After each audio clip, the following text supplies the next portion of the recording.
dimulai. Selesai. Kita tepuk semangat dulu ya untuk diawali pagi hari ini biar tambah semangat. Tepuk semangat.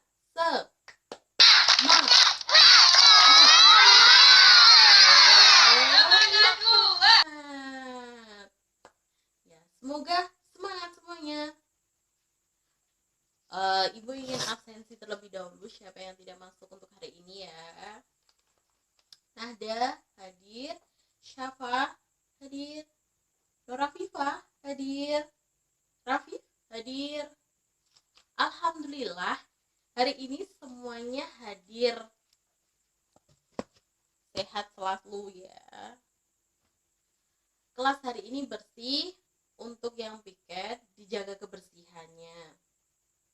Untuk mereview materi kemarin, kita kemarin belajar tentang apa? Siapa yang masih ingat? Ya, Nahda, apa? Kita kemarin pelajari tentang fabel. Siapa yang masih ingat pengertian fabel itu apa? Ya, Nora Viva apa? Cerita yang menceritakan kehidupan binatang yang memiliki perilaku seperti manusia. Ya, benar. Lalu, ciri-cirinya apa saja? Siapa yang masih ingat? Terdapat tokoh. Selanjutnya, ada temanya. Terus, perwatakan. Ada sudut pandang. Alurnya maju. Terdapat konflik masalahnya. Terus ada latarnya juga, latar tempat waktu ya. Di dalamnya itu biasanya mengandung pesan moralnya ya. Untuk hari ini kita akan mempelajari tentang KD 3.16, yaitu menelaah struktur dan kebahasan fabel atau legenda daerah setempat yang dibaca dan didengar. Indikatornya 3.16.1 menentukan struktur yang terdapat pada fabel. Yang kedua 3.16.2 menganalisis struktur orientasi yang terdapat pada fabel.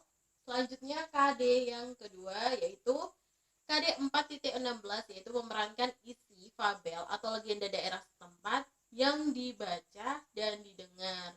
Dengan indikatornya, yang pertama menentukan tokoh antagonis dan protagonis yang terdapat dalam fabel. Yang kedua memaparkan pesan moral yang terdapat pada fabel. Ya. Ibu punya contoh teks fabel. Perhatikan contoh yang akan ibu tampilkan. Salah satunya membaca ya. Salah satu.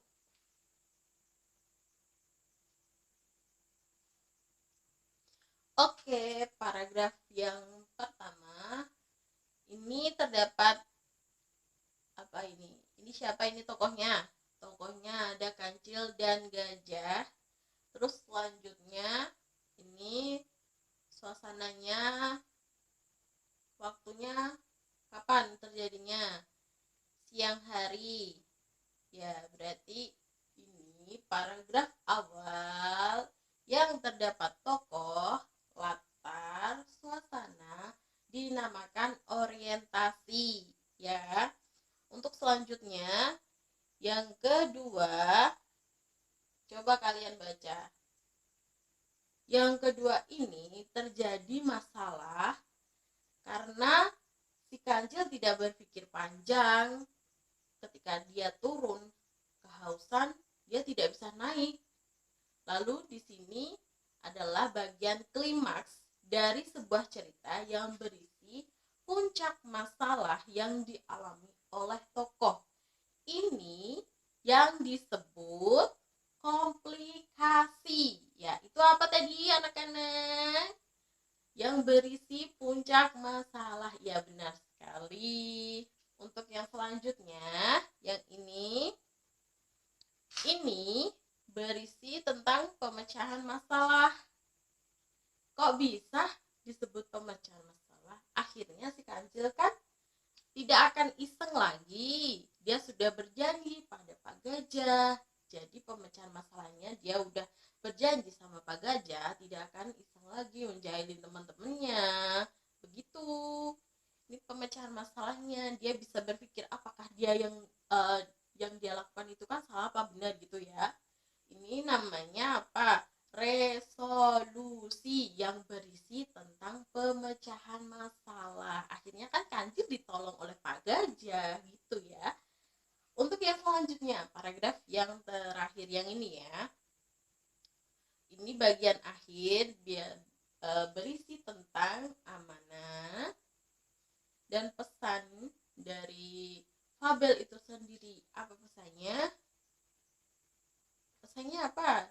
Ya jangan iseng, kita harus berbuat baik kan, kita harus hati-hati. Apa yang kita perbuat nanti itulah yang kita tuai nanti, kita terima. Jadi ini pesan moralnya. Jadi itu sudah paham atau belum? Udah ada pertanyaan apa enggak? Tidak ada pertanyaan. Untuk selanjutnya ibu ingin bagi kelompok, ada 5 kelompok. Satu kelompok itu terdiri atas 5 anak. Nanti ibu tampilkan di sini tugasnya itu nanti menentukan apa saja. Nanti silahkan diskusikan pada kelompok kalian, lalu salah satu dari kelompok kalian maju perwakilan untuk mempresentasikan hasil diskusi kalian. Nanti kita bahas bersama-sama. Udah paham Pak belum? Oh ya, udah ya. Ya, mari kita bahas hasil diskusinya tadi ya. Semuanya yang dipresentasikan benar, cuma kurang sedikit yang kurang tepat gitu ya. Untuk yang orientasi, contohnya tadi apa saja? Contohnya itu tadi berisi tentang waktu, latar tempat, pengenalan tokoh. Itu pada paragraf yang berapa? Yang pertama. Untuk yang selanjutnya itu ada komplikasi. Komplikasi tadi cirinya tadi apa? Ada permasalahan, yaitu berisi tentang puncaknya masalah yang dialami oleh tokoh. Itu tadi terdapat pada paragraf berapa? 2 sampai 6 ya. Untuk selanjutnya itu ada resolusi. Resolusi tadi yang berisi apa saja? Berisi pemecahan masalah yang dialami oleh tokoh. Itu tadi pada paragraf berapa? Paragraf 7 ya. Terus ada koda. Yang koda itu berisi tentang apa tadi? Siapa yang masih ingat?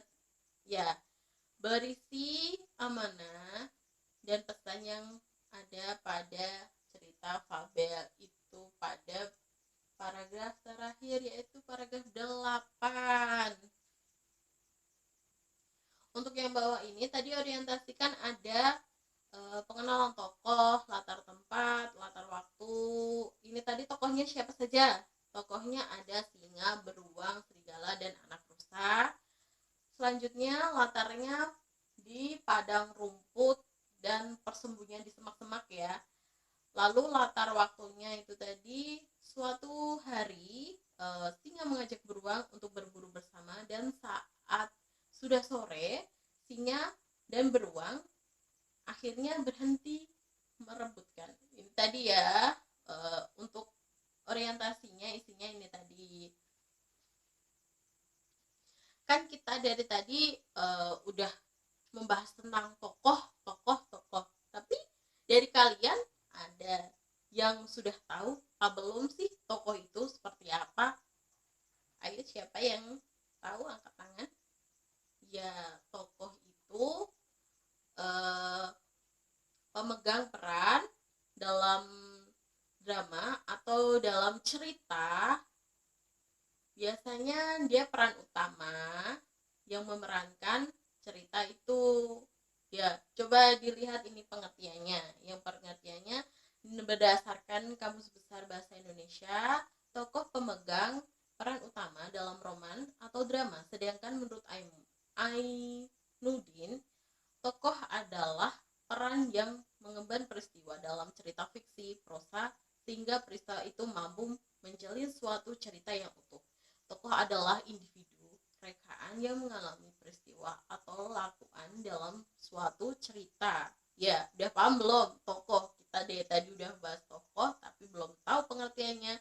Jadi ini Ibu udah kasih tahu kan pengertiannya. Lalu untuk selanjutnya, tokoh dibagi menjadi 3.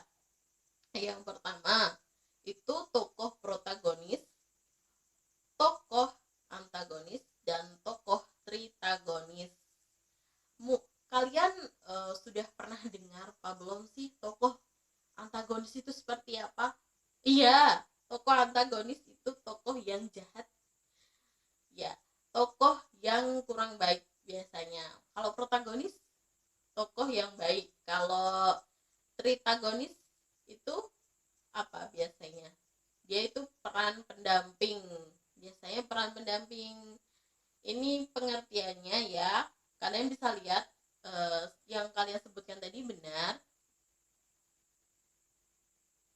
Nah, ini ada tugas individu. Kalian kerjakan. Nanti kita bahas bersama-sama untuk tugasnya. Nah, kalian udah baca kan cerita yang Ibu tayangkan tadi? Siapa yang mau maju? Tokoh antagonis tadi apa?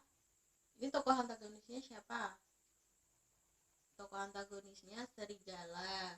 Untuk tokoh protagonisnya siapa? Ayam jantan. Ini buktinya ya, buktinya ini. Untuk pesan moralnya, siapa yang tahu? Kan kalian tadi udah baca, jadi kalian bisa mengetahui pesan moral yang terdapat dalam cerita ini tadi. Ayo siapa? Nggak apa-apa kalau salah, nggak apa-apa. Kita belajar untuk belajar berani ya, untuk mengapresiasikan ini tadi. Ya, oh ya, nggak apa-apa. Ayo.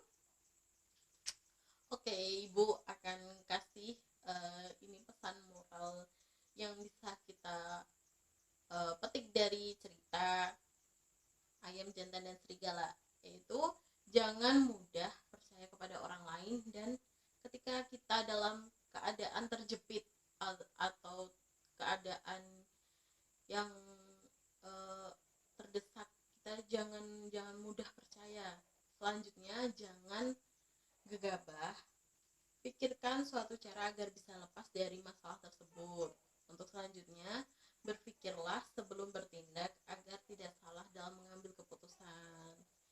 Ya, Ibu rasa cukup sekian untuk pelajaran pada pagi hari ini. Untuk mengulas kembali, ini tadi kita belajar tentang apa saja? Siapa yang tahu? Siapa yang tahu? Ya, hari ini tadi kita mempelajari tentang apa saja? Kita hari ini mempelajari tentang struktur fabel. Struktur fabel tadi ada apa saja? Orientasi, komplikasi, resolusi, dan koda.